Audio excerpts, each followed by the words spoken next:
Bienvenida, bienvenido a un nuevo vídeo de la serie Redacción, Revisión y Publicación de Trabajos Científicos. En este segundo vídeo de la serie hablaremos de las 7 reglas de oro de la escritura académica o de la escritura científica.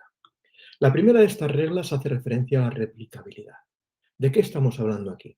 Estamos hablando de que la información que presentemos en nuestro trabajo, en la redacción de nuestro trabajo, debe permitir a cualquier lector o lectora replicar nuestro trabajo dentro de su ámbito de aplicación, dentro de su laboratorio, dentro de su campo de estudio, donde sea. Esa es la primera regla.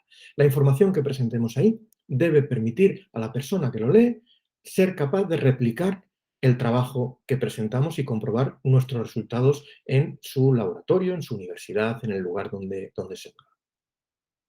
La segunda hace referencia a la claridad y concisión. Necesitamos realizar una redacción eficaz evitando repeticiones.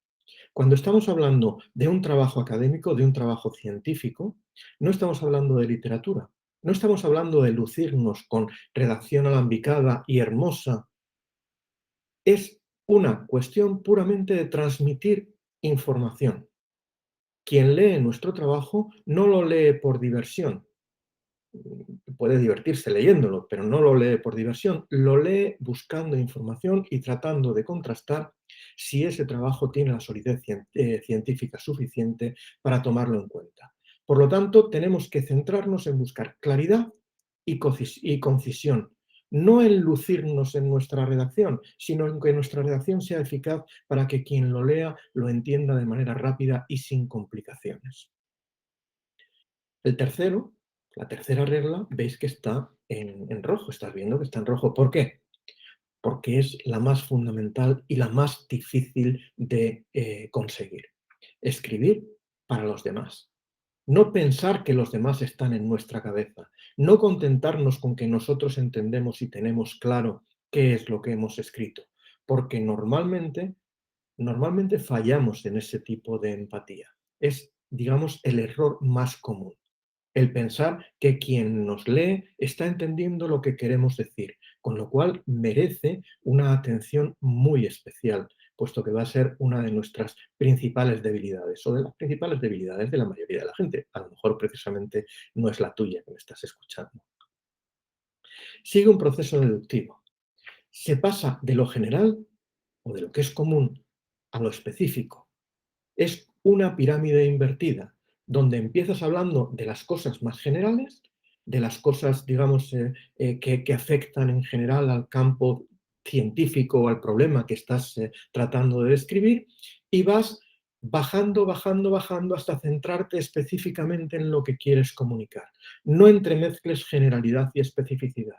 Tienes que ir guiando a la persona que lo lee de manera que vaya enmarcando el trabajo en general y después vayas centrándolo poco a poco en el trabajo específico que has realizado tú dentro de ese ámbito. La quinta regla es que tengas en cuenta que escribir es un proceso iterativo. Revisa lo que escribes una vez y otra vez y otra vez. Y un consejo que te doy a partir de mi experiencia: deja pasar un tiempo entre lo que escribes y la revisión. No siempre es posible, pero siempre que sea posible, deja pasar esa semanita, porque cuando vuelves a leer la maravilla que escribiste hace una semana, te das cuenta de que aquello que no eras capaz de corregir no tiene más que borrones rojos en tu propia redacción. Y eso suele funcionar bien.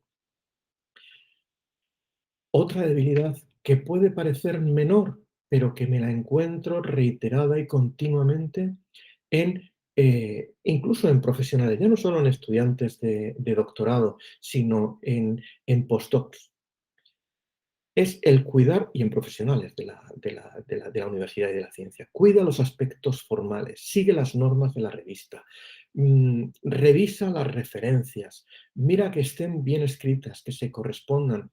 ¿Por qué? No solo por una cuestión, puedes pensar que es una cuestión menor, que al fin y al cabo lo que importa es el fondo, pero ten en cuenta que al final a quien te está leyendo, le tienes que transmitir una imagen. Y si tú no eres capaz de transmitirle que has cuidado los aspectos formales, que son en definitiva sencillos, es seguir unas puras instrucciones, terminas generando la desconfianza en quien te está leyendo de si has sido capaz de mantener la estructura formal necesaria para analizar, recoger, analizar los datos que estás informando. Luego, no es una cuestión puramente de menor, sino que es una cuestión de imagen. Y recuerda lo que decía en un vídeo anterior, es importante crear una buena imagen de marca. Crear una buena imagen facilita la publicación, facilita que quien te esté leyendo termine centrándose en el fondo y no se distraiga con aspectos formales y termine rechazando o despreciando tu trabajo simplemente porque no has cuidado esos aspectos que son fundamentales.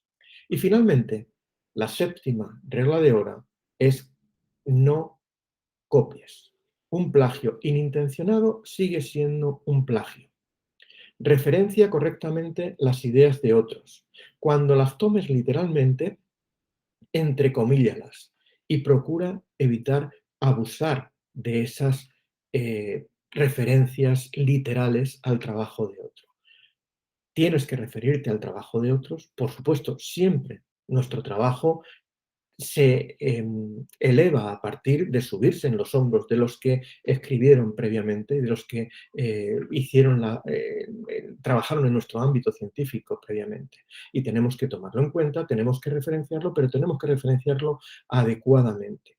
No tenemos que dejar de ninguna manera la impresión de que algo que no es nuestra idea es nuestra, es original.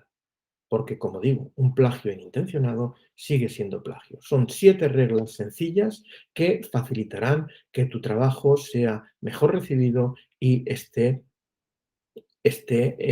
sujeto o presente todas las características que tiene que presentar un buen trabajo científico. Y con esto terminamos este vídeo, confiando en que te haya resultado útil y que lo hayas disfrutado y que sea lo suficientemente interesante como para seguir atendiendo a esta serie si es que consideras que lo necesitas. Muchas gracias.